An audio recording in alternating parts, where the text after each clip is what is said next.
जी अस्सलाम वालेकुम। So this is creative writing and exercise number 2। सो ये एंड यहाँ पर भी आपको सेम इसी तरीके से सबसे पहले टास्क क्या है आपके, उसके बाद इसका सॉल्यूशन क्या है, और सॉल्यूशन में ही मैं आपको बताऊंगा कि आपने इसको सोल्व किस तरीके से करना। सो आइए टाइम वेस्ट किए बगैर अपनी वीडियो को स्टार्ट करते हैं। जो प्रॉब्लम स्टेटमेंट या टास्क आपको दिए गए हैं, read each passage provided in this exercise and ask yourself what is the main idea of this paragraph and then provide an appropriate title for the passage. सबसे पहले आपको यहाँ पर 5 पैसेजेस दिए गए हैं, आपने उनको पढ़ना है और आप देखो कि वो उनमें मेन आइडिया या मेन थीम उसकी क्या है। उस थीम के अकॉर्डिंग आपने इनको 5 टाइटल सजेस्ट करने हैं। सो ये आपका टास्क है। 3 टास्क है जी। सबसे पहला टास्क है read the given passages careful, कि जितने भी आपको पैसेज दिए गए हैं ना ध्यान से पढ़ो and comprehend the main idea of each passage. और मेन आइडिया पहचानने की कोशिश करो कि मेन आइडिया इसमें क्या है, इसमें बात किस चीज की हो रही है। उसके बाद जो लास्ट आपने अपनी एक्सरसाइज में जो सोल्व करना है कि उन मेन आइडिया को पहचानने के बाद आप क्या फील कर रहे हो कि इनका सूटेबल टाइटल आपके मुताबिक क्या होना चाहिए। सो ये मेन टास्क है आपका। अब आइए जो गाइडलाइंस आपको दी गई हैं कि ये एक्सेस करने से पहले आप इनकी वीडियो लेसन नंबर 44 ध्यान से देख लें। और जो टाइटल है वो एक सेंटेंस से ज्यादा नहीं होना चाहिए, आपने कंसाइज तरीके से अपना काम करना है। And the given title should be appropriate, और जो गिवन टाइटल है वो उस पैसेज से लिंक करता हो। ये ना हो उस पैसेज में ABC बात हो रही है और आप वहां लिख दो XYW लिख दो आप, और उसके बाद योर सबमिशन शुड हैव, आपका जो कंटेंट है वो ओरिजिनल होना चाहिए, किसी का कॉपी नहीं होना चाहिए, और सारा काम आपने MS वर्ड पे करना है। सो ये देख सकते हैं इस तरह के आपको 5 पैराग्राफ दिए गए हैं। ये नंबर 1 है। और उसके बाद आप देख लें, ये आपका पैराग्राफ नंबर 2, इसके ऊपर आप अपना टाइटल लिखेंगे, और ये paragraph number 3 and this is 4 and the last paragraph is 5। इनको आप ध्यान से पढ़ो। ध्यान से पढ़ने के बाद आपको क्या फील होता है कि इसका टाइटल क्या है। अब देखो ये एक्सरसाइज तो आप लोगों के पास है, अब बजाय मैं इन सबको पढ़ूं फिर आपको बताऊं। सो इस वीडियो का मकसद ये था कि आपको सॉल्यूशन प्रोवाइड करना।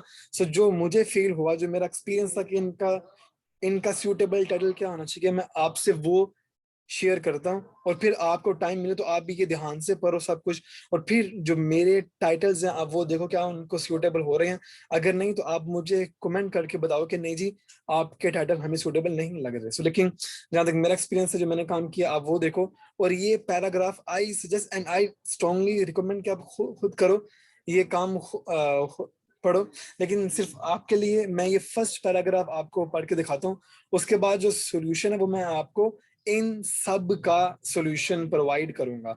अब आप देखो ये जो फर्स्ट पैराग्राफ है, बाकी 4 मैं नहीं पढ़ूंगा, वो टाइम वेस्ट होगा। वो आप खुद भी पूरी एक्सरसाइज आपके पास भी है, ये आप खुद भी ध्यान से देख लोगे।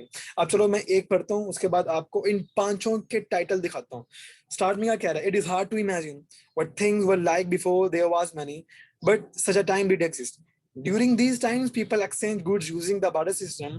The word barter means to trade, and people using the barter system traded things instead of buying and selling them.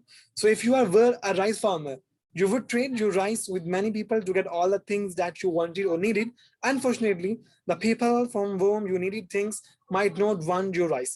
Is not it nice to just go to the store and buy candy instead of having to trade rice for it? सो ये इसमें वो बात कर रहे हैं कि जब start हुआ था, बाटर सिस्टम से स्टार्ट हुआ था। जब बाटर सिस्टम कहते हैं कि आपने कुछ चीजों के बदले चीजें ही खरीदनी है, वहां पे कोई पैसे जैसे की बात नहीं थी। आपने कुछ चीजें ली और वो चीजें दे के जो आपको चाहिए आप भी उनसे वही चीजें ले रहे हो। इसको आप कहते हो बाटर सिस्टम। जब हमारे पास इतने पैसे नहीं थे तो हम लोग अपनी ट्रेड इस तरीके से करते थे। लेकिन यहाँ पे भी कुछ उनको मुश्किलात फेस करना पड़ रही थी।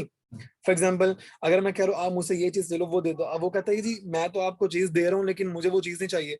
सो ये मुश्किलात आपको पड़ रही थी। सो अब इसका आपका सूटेबल टाइटल आपके नजर में क्या होना चाहिए, ठीक है। अब इस तरह आपने पैसेज नंबर 2 पढ़ना, 3 पढ़ना, 4 पढ़ना और 5 को पढ़ना है। अब ये पांचों पढ़ने के बाद जो मैंने टाइटल चूज किए हैं मैं आपके साथ करता हूँ शेयर। जो फर्स्ट टाइटल है, जो फर्स्ट पैसेज है जी, उसका टाइटल होना चाहिए difficulties and inconveniences of barter system. So ये फर्स्ट टाइटल था। उसके बाद जब सेकंड पैसेज आपने पढ़ना है, उसका टाइटल होगा द लॉज ऑफ ओनमम। उसके बाद जब थर्ड टाइटल आप पढ़ेंगे, जो थर्ड पैसेज पढ़ेंगे, उसका टाइटल होगा the end the early American currency issues. Fourth passage पढ़ेंगे तो आपको फील होगा कि इसका टाइटल होना चाहिए the hyper inflation crisis in in in Germany. Last जब आप पढ़ेंगे पैसेज, आपको फील होगा कि उसका टाइटल होना चाहिए how to identify counterfeit, how to identify counterfeit money. So ये 5 टाइटल से सेम इसी तरीके से आपने वर्ड के फॉर्मेट में ये 5 टाइटल इस तरह लिखने हैं तो इस तरह लिख दो। लेकिन अगर वहां से पूरा पैसेज कॉपी करके और उसके ऊपर आपने उनका टाइटल लिखना है तो ये आपकी मर्जी है, उस तरीके से करना है उस तरीके से कर दो। अगर इस तरीके से सिर्फ 5 टाइटल लिखने हैं तो आप इस तरीके से भी लिख दो, आपको मार्क्स मिल जाएंगे।